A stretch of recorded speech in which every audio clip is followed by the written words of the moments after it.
السلام علیکم ورحمۃ اللہ وبرکاتہ۔ نحمدہ ونصلی علی رسولہ الکریم، اما بعد، فاعوذ باللہ من الشیطان الرجیم، بسم اللہ الرحمن الرحیم۔ آج ہم حدیث نمبر 189 پڑھیں گے۔ وعنہ رضی اللہ تعالی عنہ قال کان کرام لعائشہ رضی اللہ تعالی عنہا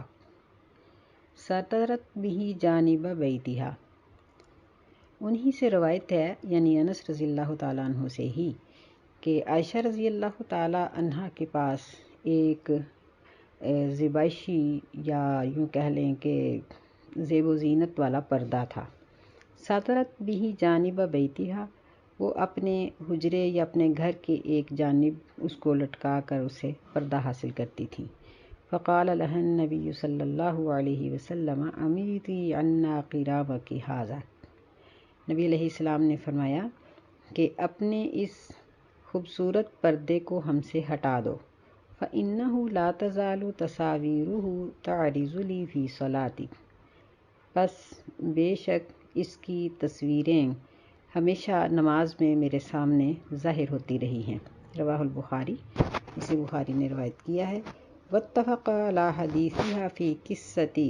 ابی جہم، فی قصة انبجانیۃ ابی جہم، اور بخاری مسلم دونوں کا اتفاق ہے اس قصہ کے بارے میں جو ابو جہم کی چادر کے متعلق آتا ہے، انبجانیت، جو انبجانیہ کی بنی ہوئی تھی،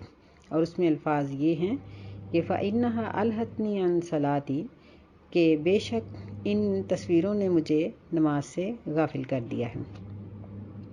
چونکہ ہم نماز میں خشوع و خضوع کا باب پڑھ رہے ہیں اور اس میں نمازی کی ایسی حرکات و سکنات کا ذکر ہم نے پڑھا ہے جس سے نماز کے اندر خشوع میں کمی آ جاتی ہے۔ یہاں نمازی کے ماحول کا ذکر ہو رہا ہے کہ نمازی جس جگہ پر نماز پڑھ رہا ہے اس کی ارد گرد یا اس کا جائے نماز یا اس کا اپنا لباس ایسا مزین نہیں ہونا چاہیے کہ اس کی نظر پلٹ پلٹ کر اسی کی طرف آتی ہے، بلکہ اگر نماز کی جگہ پر کوئی ایسی چیز موجود ہے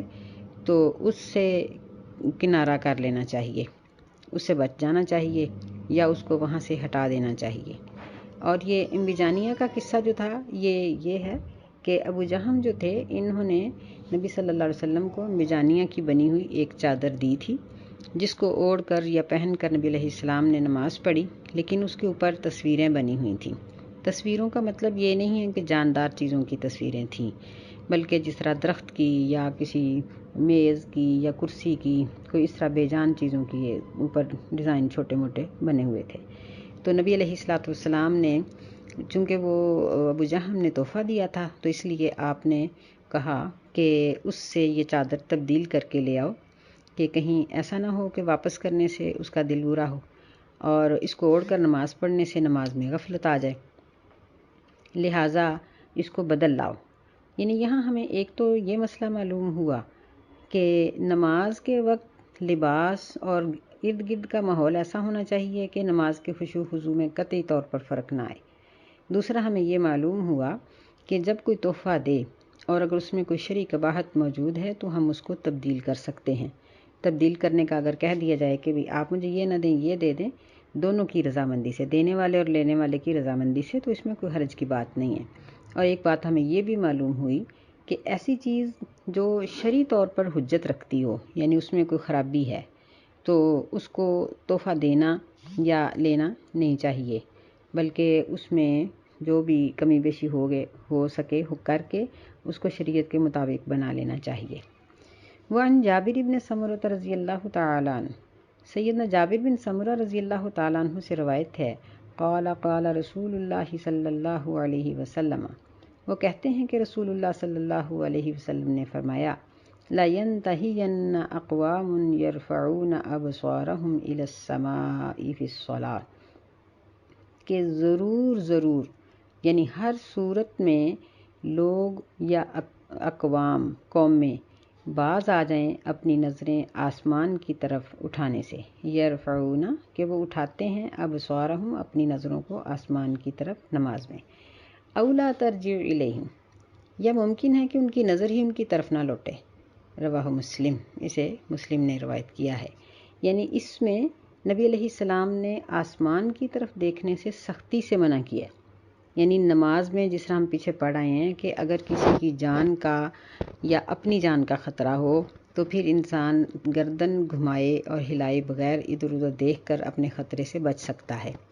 لیکن ایسی صورت میں بھی آسمان کی طرف نظر نہیں اٹھانی چاہیے، کیونکہ یہ ایک بے ادبی کی حالت ہوتی ہے کہ آسمان والے کے لیے ہی تو ہم نماز پڑھ رہے ہیں،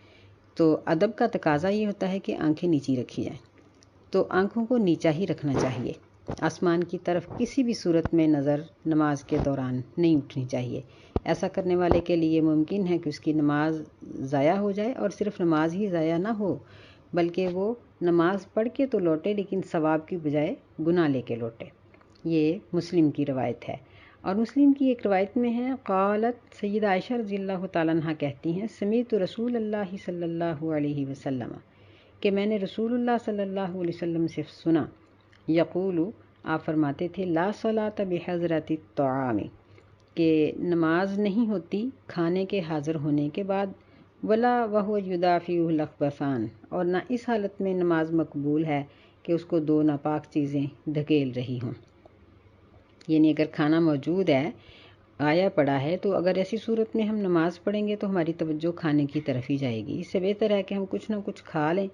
یا سارا ہی جلدی جلدی کھا لیں، کہ تاکہ ہماری نماز میں خشوع خضوع قائم رہ سکے۔ اور اسی طرح بول و براز اگر ہے، ضرورت ہے قضاء حاجت کی، تو اس کو یعنی شدت سے روک کر نماز پڑھنا بھی جائز نہیں ہے، کیونکہ ایک تو ایسی صورت میں ممکن ہے کہ کپڑے گندے ہو جائیں اور پھر اپنے ارد گرد والوں میں شرمندگی بھی ہو جائے، یا اگر ایسا نہیں ہے تو پھر یعنی ایسی حالت میں نماز پڑھنے کی وجہ سے توجہ نماز کی طرف ہوگی ہی نہیں، بلکہ توجہ اپنی ضرورت کی طرف ہوگی کہ کب نماز مکمل ہو اور میں اپنی ضرورت کو جا کر پورا کروں۔ بہرحال نمازی کو چاہیے کہ وہ ہلکا پھلکا ہو کر ہر طرف سے فارغ ہو کے بر وقت نماز کو ادا کرے، یعنی نماز کو بھی وقت پہ ادا کرے لیکن باقی مصروفیات کو بھی پہلے سمیٹ لے تاکہ نماز کے اندر اسے کوئی پریشانی نہ آئے۔ وعن ابی ہریرہ رضی اللہ تعالی عنہ، سیدنا ابو ہریرہ رضی اللہ عنہ سے روایت ہے، ان النبی صلی اللہ علیہ وسلم قال، بے شک نبی صلی اللہ علیہ وسلم نے فرمایا، التثاؤب من الشیطان، جمائی لینا یہ شیطانی عمل ہے، کیونکہ یہ نا سستی کی علامت ہوتی ہے، نیند اور سستی کی علامت، اور سستی شیطان کو پسند ہے، اللہ کو سستی نہیں پسند۔ فَإِذَا تَثَاءَبَ أَحَدُكُمْ فَلْيَكْظِمْ مَا اسْتَطَاعَ، پس جب تم میں سے کسی کو جمائی آئے تو اسے چاہیے کہ فَلْيَكْظِمْ، اس کو روکے جتنی بھی طاقت رکھے، یعنی پوری کوشش کے ساتھ جمائی کو روکے۔ رواہ مسلم، اسے مسلم نے روایت کیا ہے۔ وَالتِّرْمِذِيُّ وَزَادَ فِي الصَّلَاةِ، ترمذی میں بھی یہی روایت موجود ہے اور اس میں یہ الفاظ بھی ہیں کہ دوران نماز ایسا نہ کرے، یعنی دوران نماز اگر جمائی آئے تو جمائی کو روک دینا چاہیے۔ اس کی ایک وجہ یہ بھی بیان کی جاتی ہے کہ جب انسان منہ کھولتا ہے نا تو شیطان دیکھ کے ہنستا ہے، کیونکہ اس وقت انسان کی شکل عجیب سی بن چکی ہوتی ہے، اور اس کی ایک وجہ یہ بھی بیان کی جاتی ہے کہ جب یوں منہ کھول کے بغیر ہاتھ رکھے جمائی لی جائے گی تو شیطان انسان کے منہ کے اندر داخل ہو جاتا ہے اور پھر اس کو وسوسے اور دیگر نقصانات سے دوچار کرتا ہے، لہٰذا جمائی کو، سستی کوتاہی کو روکنا چاہیے، کیونکہ نماز یہ کوتاہی اور سستی کا نام نہیں ہے بلکہ یہ چستی اور خوش دلی کا نام ہے۔ تو یہ چند اصول تھے جن کے کرنے اور نہ کرنے کی، یعنی جن کے کرنے کا حکم ہے ان کو کرنے کی وجہ سے، جن سے روکا گیا ہے ان سے رکنے کی وجہ سے نماز میں خشوع خضوع حاصل ہوتا ہے، اور بغیر خشوع خضوع کے نماز بالکل ایک اس خالی ڈھانچے کی طرح ہے کہ جس کا کوئی فائدہ ہی نہیں، جس کے اندر کوئی تاثیر، جس طرح مثال دی جاتی ہے کہ بغیر گری کے بادام، بغیر گوشت کے ہڈی۔ تو اللہ تعالی ہمیں اپنی نمازوں کو خوبصورت اور شریعت کے مطابق بنانے کی توفیق عطا فرمائے۔